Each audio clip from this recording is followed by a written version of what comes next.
Today I shall discuss about an important literary terms. What are literary terms? Students, আমরা কেন literary terms পড়ি? Now literary terms are specific words. Literary terms কতগুলো নির্দিষ্ট শব্দ, শব্দগুচ্ছ or techniques অথবা কতগুলো পদ্ধতি বা কৌশল ইউজড ব্যবহৃত হয় ইন লিটারেচার সাহিত্যে টু এনহ্যান্স দ্য মিনিং, একটা ব্যাখ্যাকে সঠিকভাবে মূল্যায়ন করতে। সেটা গদ্য হতে পারে, সেটা পদ্য হতে পারে, সেটা ড্রামা হতে পারে।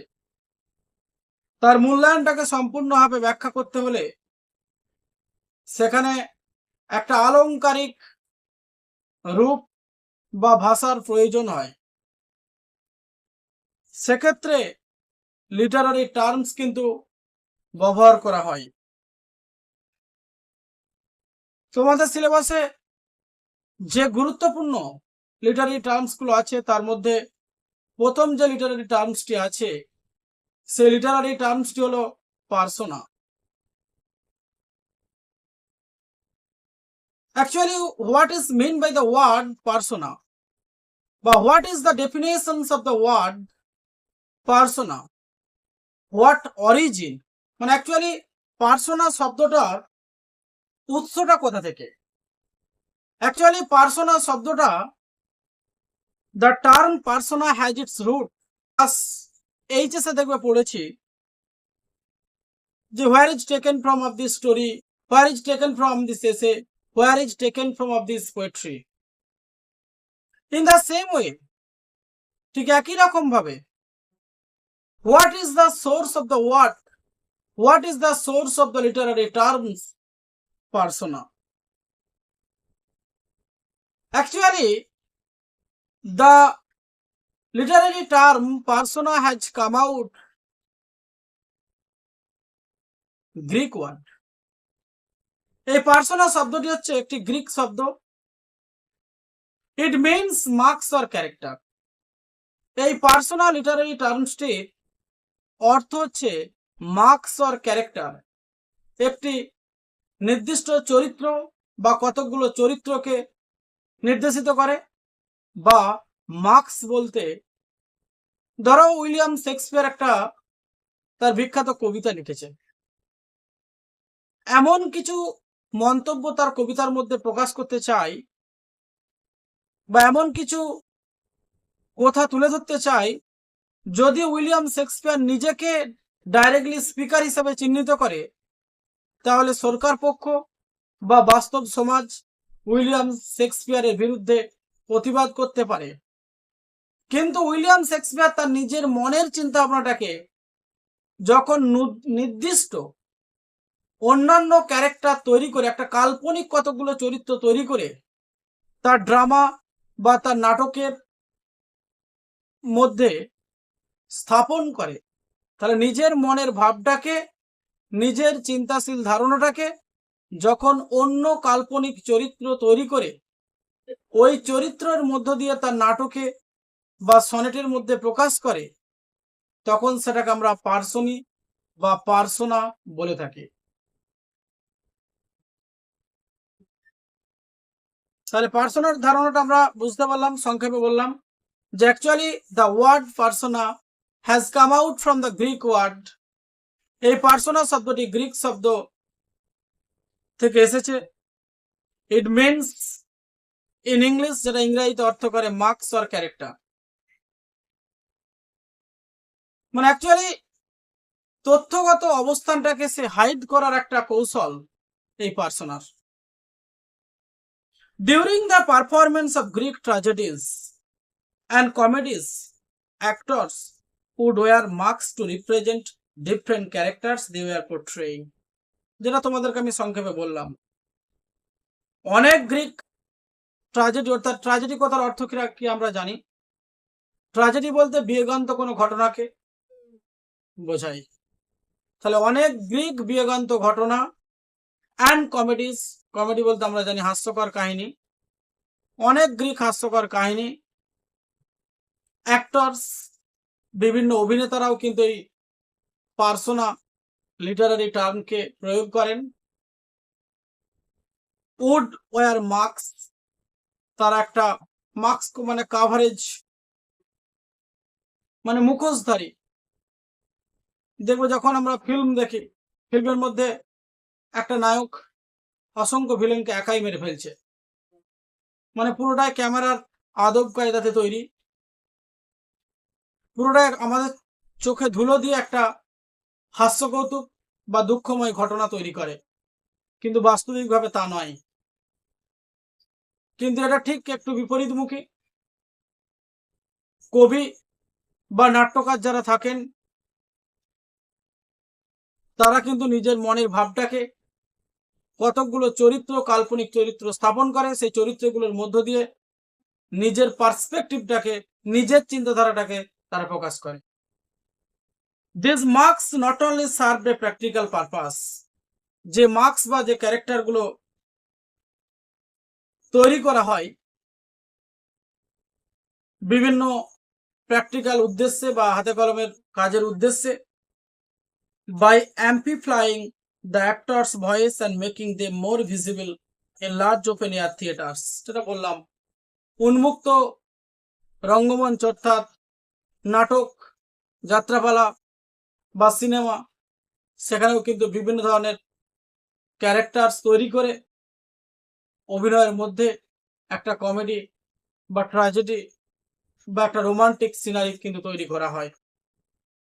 এরপর আমরা গুরুত্বপূর্ণ যে পয়েন্টটি আলোচনা করব, সেই পয়েন্ট হচ্ছে what are the major aspect of persona. পার্সোনার সব থেকে বৃহৎ যে প্রত্যাশা, সেই প্রত্যাশাগুলো কি কি। 1 নম্বর পয়েন্টে দেওয়া রয়েছে পার্সোনা ইন লিটারেচার, সাহিত্যের মধ্যে পার্সোনা রেফার্স উল্লেখ করে to the character or the narrator, বিভিন্ন চরিত্রগুলোকে অথবা বক্তাকে উল্লেখ করে। That an author adapts to tell a story, যখন একটা লেখক একটা গল্প বলে, or convey their thoughts and ideas, তাহলে একটা লেখক যখন তার নিজস্ব চিন্তাধারা বা ধারণাগুলোকে একটা গল্পের মধ্য দিয়ে তুলে ধরে, সেখানে কিন্তু লেখক কিন্তু এই পার্সোনা অর্থাৎ এই পার্সোনা লিটারারি টার্মসটি ব্যবহার করে থাকেন বিভিন্ন চরিত্র স্থাপন করে। 2 নম্বর পয়েন্ট কি, what is the second aspect of persona? What is the second aspect of persona? The second aspect of persona permits authors to create, এই পার্সোনা মধ্য দিয়ে পার্সোনা কি করে, লেখকদেরকে অনুমতি প্রদান করে টু ক্রিয়েট, সৃষ্টি করতে, টু মেক, তৈরি করতে, ডিস্টিংক্ট ভয়েস, স্বতন্ত্র কণ্ঠস্বর, অ্যান্ড পার্সপেক্টিভ, এবং চিন্তাধারা, উইথিন দেয়ার ওয়ার্ক, তাদের কাজের মধ্য দিয়ে এনেবল দেম, তাদেরকে সক্ষম করে টু এক্সপ্লোর, বিশ্লেষণ করতে, different view points and themes, মানে বিভিন্ন ধরনের মতাদর্শ, বিভিন্ন ধরনের বিষয়বস্তু লেখকরা কিন্তু তাদের নিজস্ব চিন্তাধারা, নিজস্ব কণ্ঠস্বর অন্য মতাদর্শের মাধ্যমে, অন্য চরিত্রের মাধ্যমে খুব সহজভাবেই তুলে ধরতে পারে। কিসের মাধ্যমে? এই পার্সোনাল লিটারারি টার্মসের মধ্য দিয়ে। আর 3 নম্বর পয়েন্টটা তো আমি আগেই বলেছি, দ্য কনসেপ্ট অফ পার্সোনা, এই পার্সোনা লিটারারি টার্মসের যে ধারণা originated from ancient Greek drama, প্রাচীনকালের গ্রিক যে নাটক, সে নাটক থেকেই এই পার্সোনার ধারণাটা সংগৃহীত হয়েছে। হোয়ার, যেখানে অ্যাক্টরস, বিভিন্ন অভিনেতা কি করে, উড ওয়ার মাস্ক, তারা মুখোশ পরিধান করে, মানে নিজেদের চিন্তা ভাবনাটাকে একটা দ্বিতীয় মুখোশ অর্থাৎ সেকেন্ড কোন চরিত্রের মধ্য দিয়ে প্রকাশ করে। জিৎ কখনো দেখবে বিভিন্ন ক্যারেক্টারে অরুণদা, তরুণদা বিভিন্ন নামে প্রকাশিত হয়। তার মানে জিৎ তার যে অভিনয়টা করছে, অরুণদার চরিত্রে অভিনয় করছে, জিৎ তখন নিজের জিৎ থাকছে না, তখন কিছুক্ষণের জন্য ওই ফিল্মের মধ্যে যতক্ষণ সে প্রতিষ্ঠিত আছে, ফিল্মের মধ্যে যতক্ষণ সে অভিনয় করছে, ততক্ষণ সে অরুণদা, কমলদা, বরুণদা নামেই পরিচিত। এটাই হচ্ছে মার্কস, এই অরুণদাটাই হচ্ছে একটা সেকেন্ড মার্কস। অ্যাকচুয়ালি এই কাভারেজের মধ্য দিয়ে, এই নাম পরিবর্তন নামক মুখোশধারী কথাটির মধ্য দিয়ে, এই নাম পরিবর্তনমূলক যে মুখোশটা, যে চরিত্রটির নামকরণ করা হয়েছে কাল্পনিকভাবে, তারও অভিনয়টা যে পুরোপুরি ভাবে কাল্পনিক, বাস্তবের সঙ্গে কোনো মিল নেই, সেটা কিন্তু তিনি তুলে ধরতে পারছেন। এটাই হচ্ছে marks.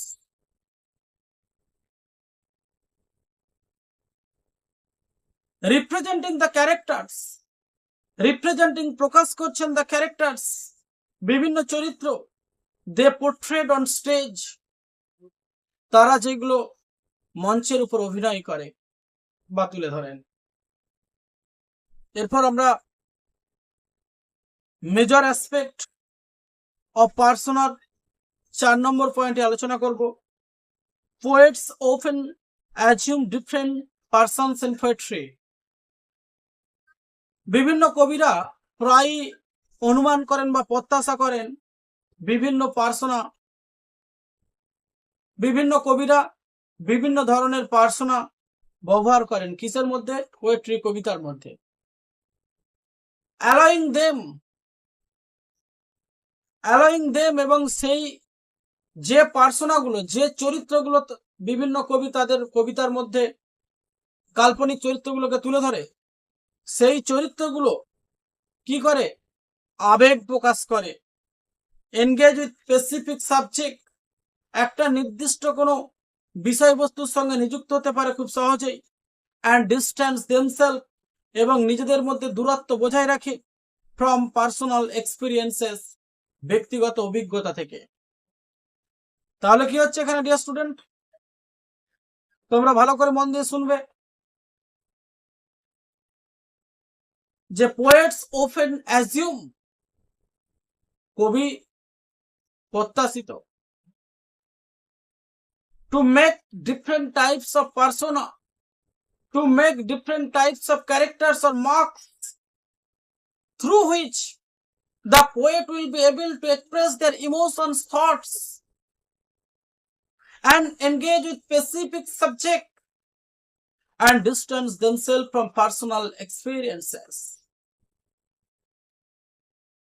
Persona plays a crucial role. এই পার্সোনা অংশগ্রহণ করে একটি গুরুত্বপূর্ণ ভূমিকা in dramatic monologue. ড্রামাটিক মনোলগের মধ্যেও একটি গুরুত্বপূর্ণ ভূমিকা পালন করে এই persona. What is called dramatic monologue? Dramatic monologue বলতে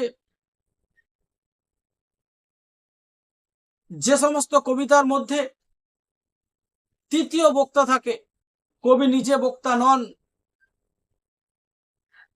যেমন রবার্ট ব্রাউনিং এর একটি বিখ্যাত কবিতা আছে, মাই লাস্ট ডাচেস। ডাচেস কথার অর্থ হচ্ছে ওয়াইফ। ওই কবিতাতে বলা আছে রবার্ট ব্রাউনিং নিজে কিন্তু বক্তা নয়, রবার্ট ব্রাউনিং একটি কাল্পনিক চরিত্র স্থাপন করেছে নাটকের, এই কবিতার মধ্যে আমাদেরকে পড়াতে হয়। মাই লাস্ট ডাচেস কবিতাটি বর্ধমান বিশ্ববিদ্যালয়ের অন্তর্গত 4th সেমিস্টারের ওই চ্যাপ্টারটি আছে, যেখানে রবার্ট ব্রাউনিং নিজে ওই কবিতার বক্তা নয়, রবার্ট ব্রাউনিং একটি কাল্পনিক চরিত্র স্থাপন করেছে, যে চরিত্রটার নাম হচ্ছে ডিউক।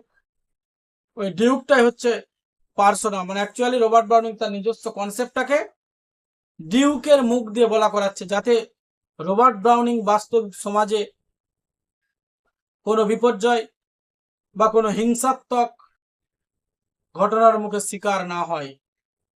সেই জন্যই যারা চালাক কবি বা ড্রামাটিস্ট, তারা কিন্তু পার্সোনা বেশি ব্যবহার করেন। যেখানে পোয়েটস অ্যাডাপ্ট দ্য ভয়েস, কবিরা কি করে? কণ্ঠস্বরকে দত্তক নেয়, মানে অপরজনের কণ্ঠস্বরকে দত্তক নেয় অফ এ ফিকশনাল ক্যারেক্টার, মানে একটা নির্দিষ্ট চরিত্রকে স্থাপন করে তার একটা কাল্পনিক কণ্ঠস্বর কিন্তু ওই কাল্পনিক বা অলৌকিক চরিত্রের মধ্যে প্রবেশ করিয়ে দিয়ে নিজের মন্তব্যটাকে, নিজের চিন্তাধারাটাকে প্রকাশ করে। হু ডাইরেক্টলি অ্যাড্রেসেস দ্য রিডার্স, যেটা নির্দেশিত করে সম্পূর্ণভাবে পাঠকদের কাছে। I shall discuss point number 6. In fiction's writing, fiction writing এর মধ্যে such as novels or short stories, যেমন কিছু উপন্যাস, কিছু ছোট গল্প, এবং লেখকরা ডেভেলপ, উন্নতি সাধন করেছে মাল্টিপল পার্সনস, তাহলে বিভিন্ন ছোট গল্প, বিভিন্ন উপন্যাস, বিভিন্ন ড্রামা, তার মধ্যে লেখকরা অসংখ্য পার্সোনা তৈরি করেছে থ্রু দেয়ার ক্যারেক্টার্স, তাদের চরিত্রের মধ্য দিয়ে। Each character has its own unique, মানে বিভিন্ন লেখকরা যে বিভিন্ন কাল্পনিক চরিত্র স্থাপন করেছে, প্রত্যেকটা চরিত্রের একটা আলাদা বিশেষত্ব, আলাদা কিন্তু কাজ আছে। সেটা traits, it may be traits, work, এটা বিশ্বাসঘাতকের অভিনয় হতে পারে, and perception of the world, সমগ্র বিশ্বের যে অনুভূতি বা চিন্তাধারা, সেটা হতে পারে অ্যারাউন্ড দেম, এই সমগ্র বিশ্বের চারপাশে। First point, persona provides writers, এই পার্সোনা লেখকদেরকে যোগান দেয় উইথ লেখক, মানে পার্সোনা লেখকদেরকে যোগান দেয় ফ্লেক্সিবিলিটি, নমনীয়তা, ক্রিয়েটিভিটি, সৃজনশীলতা, মানে লেখকদের উপর কোনো চাপ থাকে না, কারণ তারা তো অন্য চরিত্র তৈরি করে, কাল্পনিক চরিত্র স্থাপন করে নিজের চিন্তাধারাটাকে ওই চরিত্র দিয়ে বলা করিয়ে দেয় বা বলিয়ে দেয়। যদি কেউ তার উপর, লেখক বা কবির উপর চাপ দেয়, বাস্তব সমাজ বা সরকার পক্ষ, তখন লেখক বলবে ওটা আমি বলিনি, ওটা ওই আমার কাল্পনিক চরিত্রটা বলেছে, অর্থাৎ তার বক্তব্যটাও কাল্পনিক, যদিও লেখক তার নিজেরই মনের ভাষা কিন্তু কাল্পনিক চরিত্রের মধ্য দিয়ে প্রকাশ করাচ্ছে বলে লেখক বা কবি বা যারা ড্রামাটিস্ট বা যারা শর্ট স্টোরি রাইটার বা যারা উপন্যাসিক, তারা নিজেদেরকে সুরক্ষিত রাখতে সক্ষম হচ্ছে। The use of persona enables readers to experience different perspective with literary works. এই পার্সোনার ব্যবহার enables readers, পাঠকদেরকে সক্ষম করে তোলে টু এক্সপিরিয়েন্স, অভিজ্ঞতা অর্জন করতে, ডিফারেন্ট পার্সপেক্টিভ, বিভিন্ন চিন্তাধারার মধ্য দিয়ে, উইথিন লিটারারি ওয়ার্কস, সাহিত্যগত কাজের মধ্যে, অ্যাডিং ডেপথ, গভীরতাকে যোগ করে, কমপ্লেক্সিটি, জটিলতা, টু দ্য ন্যারেটিভ, বক্তব্যের মধ্যে।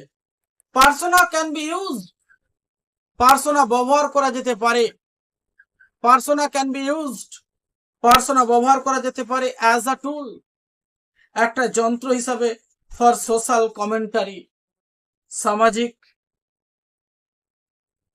মন্তব্যের দ্বারা, বাই ক্রিয়েটিং ফিকশনাল ন্যারেটরস, কিছু কাল্পনিক চরিত্রকে সৃষ্টি করে, কিছু কাল্পনিক বক্তাকে তৈরি করে সামাজিক মন্তব্যকে তুলে ধরা যেতে পারে পার্সোনার মধ্য দিয়ে। Who critique social norms challenge stable system, যারা সামাজিক কথাকে প্রতিষ্ঠিত করতে সক্ষম হয়। এই হচ্ছে তোমাদের গুরুত্বপূর্ণ মেজর অ্যাসপেক্ট অফ পার্সোনা। তাহলে এইটা যেটা আমি আলোচনা করলাম, এখান থেকে বোর্ড কোয়েশ্চেন আসতে পারে 5 মার্কসের, বোর্ড কোয়েশ্চেন বলতে 10 মার্কসের সব থেকে বোর্ড কোয়েশ্চেন। এটা হচ্ছে শর্ট ডেসক্রিপটিভ কোয়েশ্চেন, মানে write a short note the major aspect of persona, এই কোয়েশ্চেনটা আসতে পারে। অথবা তোমায় বলে দিতে পারে যে briefly discuss about the importance of major aspect of persona 5 মার্কসের।